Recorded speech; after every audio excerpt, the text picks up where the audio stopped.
Hello everyone, welcome to my YouTube channel. कल हमने पढ़ा था चंद्रगुप्त के बारे में, आज पढ़ेंगे बिंदुसार। चंद्रगुप्त के पुत्र का नाम था बिंदुसार। बिंदुसार सम्राट बना।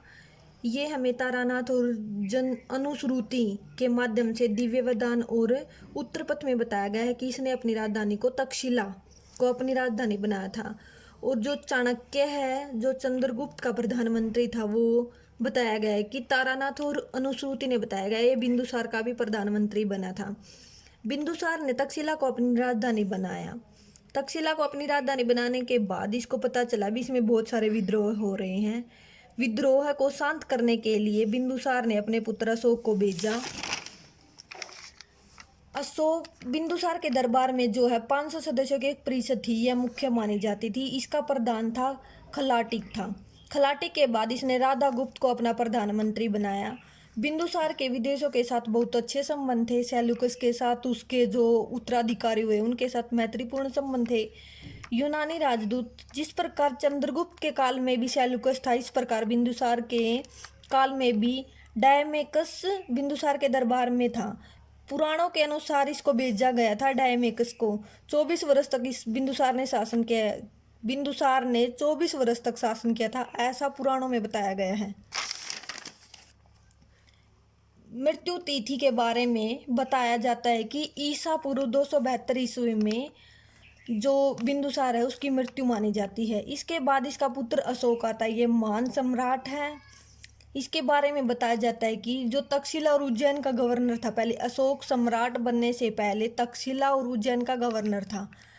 ऐसा माना जाता है, इतिहास में बताया जाता है कि सुसीम की हत्या के पश्चात, सुसीम अशोक का भाई था।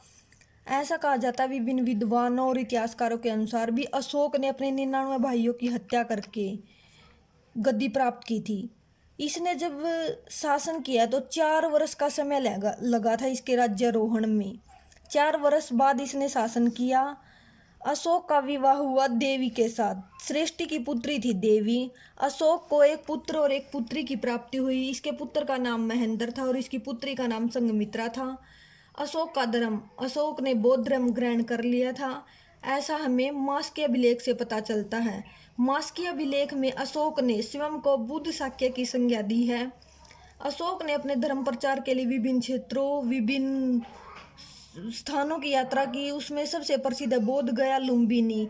बहुत सारे स्थानों की यात्रा की। उसने पशुओं के लिए कल्याणकारी कार्य किए, धर्म लिपियां खुदवाई, शिक्षा के उपदेश दिए। सिंगली अनुश्रुतियों द्वारा जो दीपवंश और महावंश से 2 शाखाएं थी, इनके अनुसार अशोक के राज्यकाल में पाटलिपुत्र में तीसरी बौद्ध संगीति आयोजित हुई थी। इसकी अध्यक्षता मोगलीपुत्तिस ने की थी। जो मोगलीपुत्तिस है वो बौद्ध भिक्षु था। तीसरी बौद्ध संगीति के बाद जो इसकी अध्यक्षता मोगलीपुत्तिस ने की थी, मोगलीपुत्तिस ने बौद्ध धर्म को विभिन्न क्षेत्रों में फैलाने का कार्य किया। इसके बाद आते हैं अशोक के अभिलेख। अभिलेखों के जो मुख्य साक्ष्य हैं वो पिपरवा कलश लेख मिले हैं। यह है पिपरवा कलश लेख, जो है भारत का प्राचीनतम एवं प्रथम लेख है। इसमें हमें बुद्ध के शरीर के जो अवशेष थे, जो बांटे गए थे कपिल वस्तु में, अन्य स्थानों पर, इसके बारे में पता चलता है। महास्थान लेख मिलता है, एक सोहगोरा अभिलेख मिलता है। इसके बाद अशोक के राज्यादेश, अशोक ने जो आदेश दिए थे उनके बारे में पढ़ेंगे हम। वरद शिलालेख, वरद शिलालेखों की संख्या 8 बताई गई है। शतम लेख मिले हैं, लघु शिलालेख और गुफा लेख। इन लेखों की संख्या 14 है। 14 में से जो 11, 12 और 13वां लेख है वो अंकित नहीं किया गया है।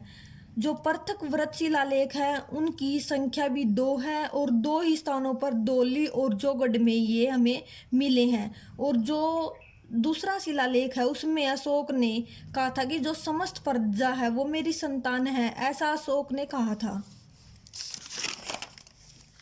इसके बाद आता है शतम लेख। इनकी संख्या 7 बताई गई है, जैसे दिल्ली टोपरा अभिलेख। इसमें बताया गया जो 5वां शतम लेख है उसको महत्वपूर्ण माना गया है। उस शतम लेख में कहा गया था कि रसोई में पशु पक्षियों की हत्या नहीं की जाएगी। किस दिन नहीं की जाएगी, ये दिन निश्चित किए गए थे। जिस दिन बुद्ध का जन्म हुआ था, अशोक का राज्यारोहण हुआ था, 30 पूर्णिमा के दिन, चतुर्मासी पूर्णिमा के दिन, इस दिन कैदियों को भी मुक्त किया गया था, ऐसा प्रियदर्शी ने कहा है।